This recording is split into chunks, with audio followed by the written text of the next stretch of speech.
Epcot was always my favorite of the Disney parks. I loved the futuristic atmosphere and the sense of adventure that came with exploring the different sections.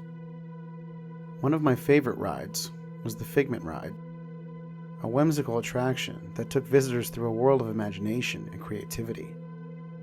But my last visit to Epcot changed everything. It started out as a normal day in the park.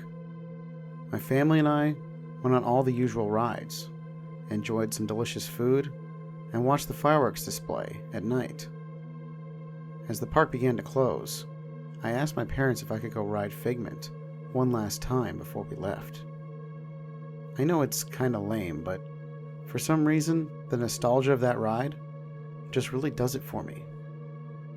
They told me it was fine, but that they were just going to sit outside on the benches and wait for me.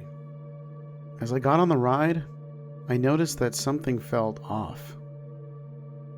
For starters, I was the only person on the entire attraction, which honestly isn't that surprising for that place, but man, does it make it creepier.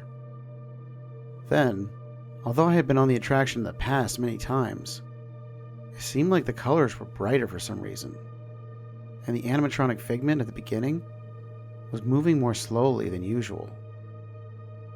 But I didn't think too much of it, and settled into my seat, expecting to have a fun and lighthearted experience. The ride started out normally enough, with Figment, the fun-loving purple little dragon, leading us through various scenes of creativity and imagination. But as we progressed through the ride, things began to take a darker turn. I started hearing these strange whispers coming from the shadows of the ride. I quickly looked back into the seats behind me, just to double check, and as I suspected, there was no one on the attraction with me. As I continued, I began to feel increasingly uneasy. Fog seemed to make its way into the sets, amplified by a deep bass-like tone coming from the darkness. I really wanted to get off the ride at that point, but I was trapped. As I was about to approach the end of the ride, where Figment is floating in the air with the hot air balloon and singing Imagination, I saw an employee standing in the shadows on the side of the set I was going through. He held his hand out, beckoning me forward. Then the ride suddenly stopped and my lap bar lifted up. I felt compelled to get up and follow him. As I approached the figure, he spoke to me in a quiet whisper. Go now. You must leave out that exit door right now. If you go in the next room, I promise you will never get out. I tried to ask him what he meant, but he disappeared into the shadows before I could get any answers. I was left feeling even more frightened and confused than before. But I listened to him, headed for the exit, and immediately got out of the ride. As I stumbled out past the main entrance, I saw two of the employees at the greeter position, crying to each other. It was the weirdest thing seeing two Disney cast members like that, crying, while at work.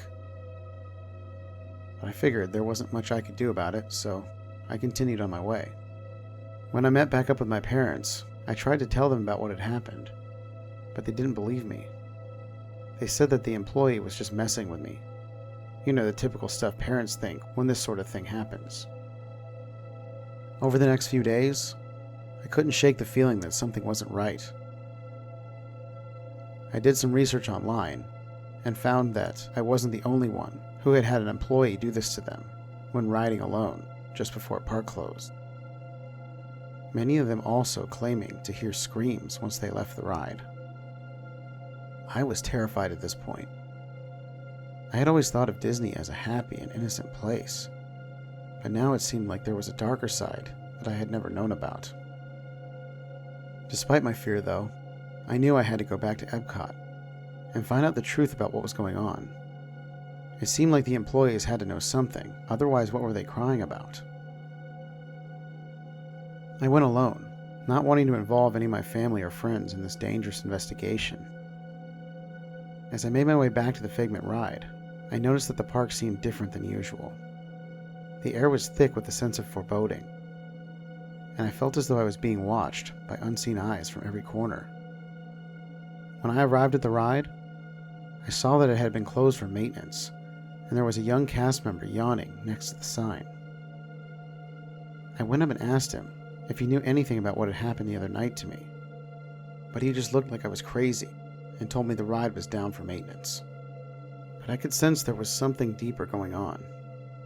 I wandered around the ride trying to see if I could find another cast member somewhere. Finally, I stumbled upon an old maintenance worker near the restrooms who had been working at the ride since it first opened.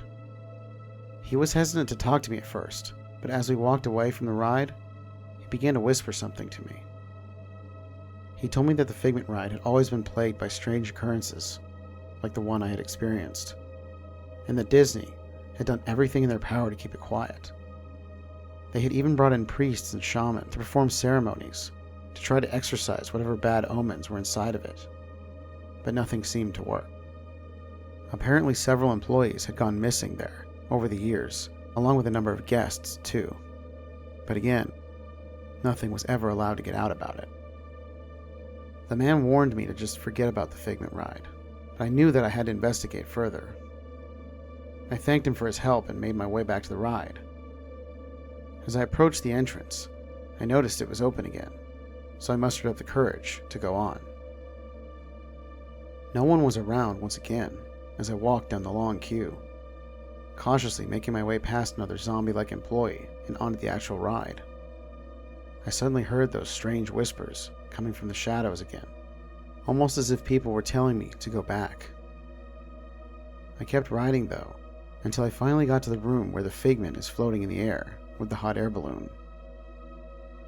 Then I saw the employee again, the one who had stopped me the first time. He was standing on the walkway of the ride, only he was about an inch away from the wall, facing it. When the ride got fully into the room, it suddenly stopped. The employee slowly turned and glared at me. "You should not have come back," he said. "Now, he won't let you leave. He'll never let you leave." I tried to turn and run, but as I looked back, I realized the entrance to that room had now been sealed off. I spun around to look at the rest of the room, and there were no other exits anymore either. I started to panic. Then the song began to play, and I immediately knew who it was that had wanted to keep me there. It was him, the Figment from up on that colorful balloon, staring at me as he sung the song. The balloon began slowly floating down toward me, as if it was no longer attached to the wall. I screamed for help, when suddenly the power to the ride cut out. My lap bar lifted, and I turned and discovered that the entrance to the room was now open again. "Go!" I heard from the shadows below. I got out and ran toward the nearest exit, noticing that there was another person in the room. It was the old maintenance man down in the track. He must have shorted the power just in time. Only then it suddenly came back, and I saw Figment begin to slowly descend down toward him this time, his little demented puppet arms twitching as he excitedly drew closer and closer. Then the lights flickered again, and the set was back to how it originally was, with the Figment up on the wall and the maintenance worker nowhere in sight. I quickly got out of the ride and left Epcot that day, thinking about nothing other than what I could do to save those people horribly trapped inside the ride. But as you may have guessed, I haven't figured out a way. If someone, anyone, can think of something I could try to do, I would love to hear what you have to say. I truly can't stop thinking about this. And the only thing I've realized for sure is that my happy and innocent view of Disney has definitely been ruined forever. Hey, it's Mr. Freaky. Hope you enjoyed that original creepypasta. If you did, go ahead and tell me the next ride I should do. Also, don't forget to like and subscribe to my channel, as well as join the Discord to get involved in the community. Have a horrific evening, everyone, and remember to stay spooky, my friends.